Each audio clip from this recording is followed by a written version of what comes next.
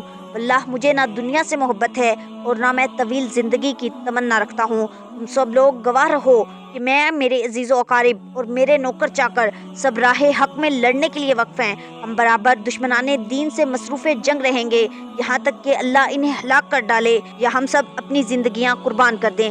حضرت ابوبکر صدیق رضی اللہ تعالیٰ عنہ نے حضرت خالد بن سعید رضی اللہ تعالیٰ عنہ کے حق میں دعائے خیر کی اور پھر انہیں تیمہ شام جانے والی امدادی فوج کا افسر مقرر کر دیا۔ حضرت خالد بن سعید رضی اللہ تعالیٰ عنہ اپنی فوج کو لے کر مدینہ سے چلنے لگے تو حضرت ابوبکر صدیق رضی اللہ تعالیٰ عنہ سے مخاطب ہو کر کہا، اے خلیفۃ الرسول صلی اللہ علیہ وسلم، اپنا ہاتھ دیجئے، میں نہیں جانتا کہ آج کے بعد پھر اس دنیا میں ملاقات ہوگی یا نہیں۔ اگر اللہ نے ملاقات کا موقع دیا تو ہم اس کی بخشش اور عفو کے تمنائی رہیں گے، اور اگر آج کے بعد پھر قسمت میں ملاقات نہیں تو اللہ سے دعا ہے کہ وہ ہمیں اور آپ کو جنت میں نبی کریم صلی اللہ علیہ وسلم کی زیارت کا شرف نصیب فرمائے۔ حضرت ابوبکر صدیق رضی اللہ تعالیٰ عنہ نے ہاتھ بڑھا کر حضرت خالد بن سعید رضی اللہ تعالیٰ عنہ سے نہایت محبت اور تپاک کے ساتھ مصافحہ کیا۔ یہ سماع اتنا اثر انگیز تھا کہ حضرت ابوبکر صدیق رضی اللہ تعالیٰ عنہ، حضرت خالد بن سعید رضی اللہ تعالیٰ عنہ اور دوسرے تمام مسلمان آبدیدہ ہو گئے اور سب پر دیر تک رکت طاری رہی۔ پھر حضرت ابوبکر صدیق رضی اللہ تعالیٰ عنہ نے فرمایا، ٹھہرو کچھ دور، ہم تمہارے ساتھ چلتے ہیں۔ حضرت خالد بن سعید رضی اللہ تعالیٰ عنہ نے عرض کیا، میں یہ نہیں چاہتا۔ حضرت ابوبکر صدیق رضی اللہ تعالیٰ عنہ نے فرمایا، لیکن میں اور دوسرے تمام مسلمان یہی چاہتے ہیں۔ چنانچہ سب لوگ اٹھ کھڑے ہوئے اور مدینے کے باہر تک حضرت خالد بن سعید رضی اللہ تعالیٰ عنہ اور ان کے ساتھیوں کی مشایعت کی۔